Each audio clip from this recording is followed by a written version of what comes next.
بسم الله الرحمن الرحيم إذا زلزلت الأرض زلزالها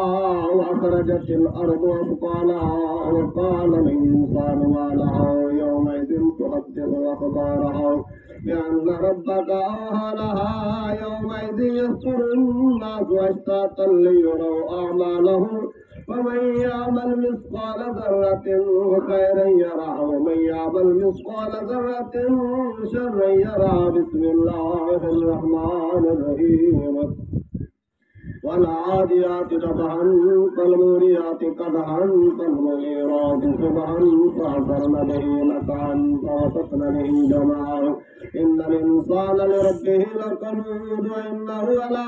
ذلك لشهيد وإنه لحب الخير لشديد أفلا يعلم إذا بشر ما في القبور وحصل ما في الصدور إن ربهم بهم يومئذ لخبير بسم الله الرحمن الرحيم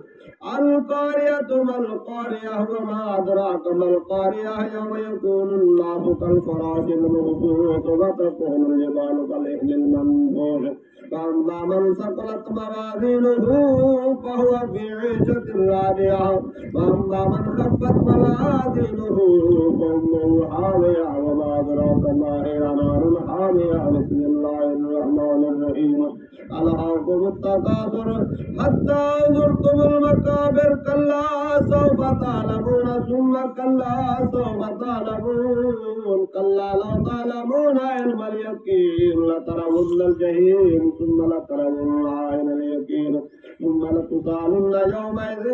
عن النعيم بسم الله الرحمن الرحيم والعصر إن الإنسان لفي خسر إلا الذين آمنوا وعملوا الصالحات وتواصوا بالحق وتواصوا بالصبر بسم الله الرحمن الرحيم ويل لكل همزة لمزة الذي جمع ماله وعدده يحسب أن ماله أخلده كلا لينبذن في الحطمة وما أدراك ما الحطمة نار الله الموقدة التي تطلع على الأفئدة إنها عليهم موصدة في يوم ممددة بسم الله الرحمن الرحيم ألم تر كيف فعل ربك بأصحاب الفيل ألم يجعل كيدهم في تدليل وأرسل عليهم طيرا أبابيل ترميهم بحجارة من سجيل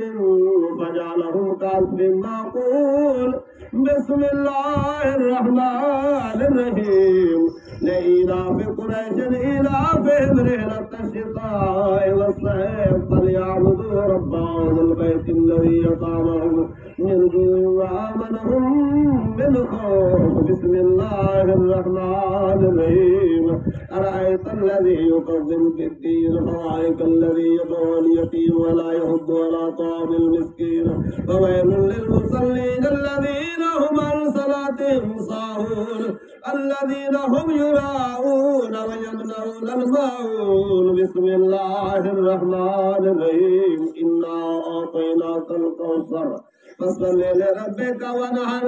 إن شانئك هو الأبتر بسم الله الرحمن الرحيم قل يا